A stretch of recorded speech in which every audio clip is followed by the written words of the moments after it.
में अगर हमारे कार्यकर्ताओं का उत्पीड़न हुआ तो निश्चित तौर पर मैं वही पुराना हरी धामी बनकर तुम्हें सबक सिखाने का काम हुआ। और सूचना के अधिकार में मांगिए, आपके विधायक जी भी अपने बच्चों का ओबीसी का आरक्षण बना चुके हैं मुंशियारी से।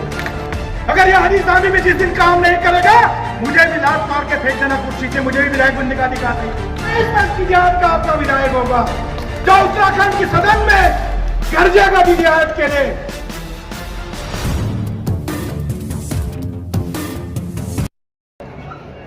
भगवान मर्यादा पुरुषोत्तम रामचंद्र जी के इस मंच पर और भगवान मलयनाथ की ये पवित्र भूमि में दिघियाट में आज नगर पंचायत अध्यक्ष के स्वागत समारोह प्रोग्राम में मुख्य अतिथि के रूप में हम सब के जनप्रिय नेता इस प्रदेश के पूर्व मुख्यमंत्री माननीय हरीश सिंह रावत जी, उनके साथ मंच पर उपस्थित जिनको हम उत्तराखंड के गांधी कहते हैं, हमारे जागेश्वर के पूर्व विधायक, उत्तराखंड विधानसभा के पूर्व विधानसभा अध्यक्ष, हम सब के अग्रज गोविंद सिंह गुंजवाल जी, इस क्षेत्र के दीन दुखियों की हर किसी की आवाज उठाने वाले पूर्व सांसद बड़े भाई प्रदीप टमटा जी, लोहागा टनकपुर से पूर्व विधायक बड़े भाई हिमेश खरवाल जी, कपकोट के पूर्व विधायक बड़े भाई ललित पासवान जी, दिघियाट नगर पंचायत के युवा और आप सबके चहेते चेयरमैन भाई गिरीश सुखाल जी, इस दिघियाट के पूर्व प्रत्याशी बड़े भाई प्रदीप पाल जी,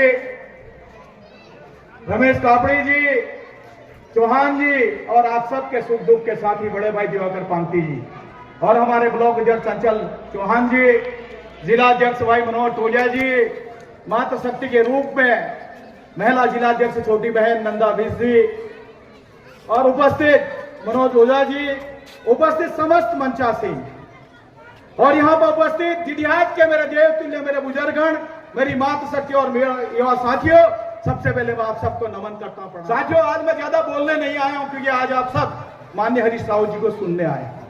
मैं केवल आप सबका धन्यवाद करने आया हूँ कि आपने अभी सामने हमारे युवा भाई जो रह गए चुनाव में, लेकिन मुझे उम्मीद है आने वाले समय में एक समय दिघियाट का नेतृत्व करेंगे हमारे छोटे भाई रवि कफलिया जी, वो भी इस मंच में उनका भी स्वागत करता हूं। मैं आज आप सबसे केवल धन्यवाद करने आया हूं कि आप लोगों ने जो हमने मांग की थी कि आप हमको एक अवसर दें ताकि हम इस दिघियाट के लिए कार्य कर सकें, आपने हम सब की आवाज सुनी और उदाहरण के तौर पे आपने नगर पालिका के चेयरमैन के रूप में भाई गिरीश सुखाल जी को विजय बनाने का काम किया।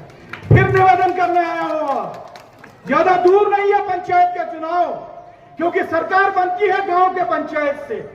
आपकी बार आपने ब्लॉक प्रमुख के रूप में दिघियाट में कांग्रेस के व्यक्ति को प्रमुख बनाना है, वो कैंडिडेट आपका होगा, लेकिन कांग्रेस के झंडे के तले आप ब्लॉक प्रमुख बनाने का काम करिए। मैं वादा कर रहा हूं इस दिघियाट के विकास को पहिए लगाने का काम हम करेंगे, क्योंकि मैं देखता हूं कि ब्लॉक में भी सारे वही लोग बैठे हैं जिन्होंने इस दिघियाट को 33 साल तक लूट खरोचने का काम किया। और मैं इस बात के साथ सावधान करना चाहता हूं नेताओं को, सत्ता की आड़ पे कांग्रेस के कार्यकर्ताओं का उत्पीड़न करने की कोशिश न करें, और जिनके घर शीशे के हैं वो तो विशेष तौर पे ध्यान दें कि वो दूसरे के घरों में पत्थर न मारें। मैं आप देख रहा हूं कि आगे विधायक जी जगह जगह जा रहे हैं और कह रहे हैं हम कामों की जांच कर रहे हैं। इन 33 सालों में क्यों नहीं हुई कामों की जांच? आज जब आप एक नगर पंचायत के चुनाव हार गए तो छोटे छोटे जो है जो बेचारे ठेकेदारी करके अपनी परिवार की आजीविका चला रहे हैं या यहाँ के लोगों को रोजगार दे रहे हैं, उनका उत्पीड़न करने का काम कर रहे हैं। अगर यही काम आप 30 साल पहले से लगातार करते तो मैं कहता आप जनहित के मुद्दों को लेकर, जनता की बातों को लेकर आप जा रहे हैं। और मैं भी जब दिघियाट आया तो हमारे युवा साथियों ने कहा कि हम जितने भी कांग्रेस के लोग अगर काम कर रहे हैं तो सूचना का अधिकार मांगा जा रहा है।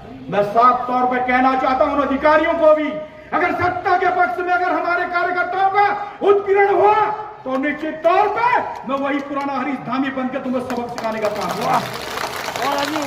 कानून अपने दार पर काम करेगा, लेकिन उससे पहले हम आपको बंधक बनाकर आपको दंडित करने का काम करेंगे। ये कांग्रेस के सिपाही हैं, इन्होंने इस देश की आजादी की लड़ाई लड़ी है इनके पूर्वजों ने। ये कोई आपके भाजपा के जो है माफी वीर के सैनिक नहीं है, जिन्होंने देश की आजादी के समय में अंग्रेजों से जो है बार बार माफी मांगने का काम किया और अंग्रेजों का मुखबिर बनने का काम किया। ये कांग्रेस के उस विचारधारा के लोग हैं जिन्होंने इस देश की आजादी के लिए, जिनके पूर्वजों ने अपने खून पसीने बहाए हैं, कठोर से कठोर जेल की यातना को सहा है। तो मैं सावधान करना चाहता हूं साथियों को, कांग्रेस के अगर किसी कार्यकर्ता का अगर आपने बाल बिगाड़ा तो हम आपका गर्दन उखाड़ने का काम करेंगे। मैं ये सावधान कर रहा हूं आपको इस मंच से। अगर जांच होगी तो पूरे डीडीहाट के पूरे जिले की जांच होगी, केवल कांग्रेस के कार्यकर्ताओं की नहीं होगी। इसलिए मैं कांग्रेस के साथियों से भी कहना चाहता हूं, मैं आपका वही यूथ कांग्रेस का साथी हूं। जहां पर आप पर उंगली उठेगी आप गलत मत करिए। आप रात के 2 बजे भी आवाज लगाएंगे तो आपका भाई आपके जो है सेवक के रूप में या हरिस्वामी कांग्रेस का सिपाही आपके साथ खड़ा रहेगा। आपके ऊपर हाथ उठने से पहले मुझ पर हाथ उठाना पड़ेगा, मैं ये उन सबको कहना चाहता हूं। और बाकी जो हमने नगर पंचायत के चुनाव में डीडीहाट की मातृशक्ति से, मेरे बुजुर्गों से, मेरे युवाओं से वादा किया कि हम यहाँ के लोगों को भूमि का अधिकार दिलाएंगे, यहाँ के लोगों को भी ओबीसी का आरक्षण देंगे। उसकी लड़ाई जारी है। जब तक मैं सदन में रहूंगा तब तक मैं इस डीडीहाट की आवाज बनकर काम करने का काम करूंगा, ये वादा है। केवल मैं आप सबसे निवेदन करने आया, जिस तरह आपने हमको नगर पंचायत में विजय दिलाया है, अगर आपको 27 में विधायक चाहिए तो आपको ब्लॉक के चुनाव में भी ग्राम प्रधान से लेकर बीडीसी मेंबर कांग्रेस का बनाना होगा, तभी ये डीडीहाट का विकास हो जाएगा। नहीं तो ये लोग जिस तरह 33 साल के गांव के लोगों को कहा, मैंने कहीं एक गांव में सुना था कि दाल बन रही थी, उसने उसमें दारू घुमाया, कहा अरे दाजू ऐसे ही जो है रोटू की जाल बिछाएंगे, जलेबी तरह घुमाएंगे, लेकिन डीडीहाट के लोग वंचित रहे। और जब माननीय हरीश रावत जी की सरकार में हमने मिर्ग बिहार से गांव अलग किए तो लोगों ने कहा, यही के नेता वहां जाके कहा अरे तो झूठ है, मैं कैबिनेट मंत्री रहा, मैं नहीं हटा पाया, ये क्या हटाएंगे। जब उनको शासनादेश की कॉपी मिली कि धारचूला मुंशियारी के 111 गांव मिर्ग बिहार की परिधि से बाहर कर दिए गए हैं, तो अपना जैसा मुंह लेके वापिस आए। और जब हरीश राव जी ने धारचूला मुंशियारी को पिछड़ी जाति का आरक्षण दिया अन्य समुदाय के तहत, लोगों को तो कहते रहे झूठे, झूठी सूचना है, ये कोई ओबीसी नहीं है। और सूचना के अधिकार में मांगिए, आपके विधायक जी भी अपने बच्चों का ओबीसी का आरक्षण बना चुके हैं मुंशियारी से। अगर विधायक आरक्षण ले रहा है तो डीडीहाट की जनता ने क्या बिगाड़ा, जिन्होंने 33 साल तक आपको आंख बंद करके सेवा का अवसर दिया, तो आखिर उस जनता के साथ इस तरह की अनहोनी क्यों। यह सवाल आपका बीच छोड़ के जा रहा हूं।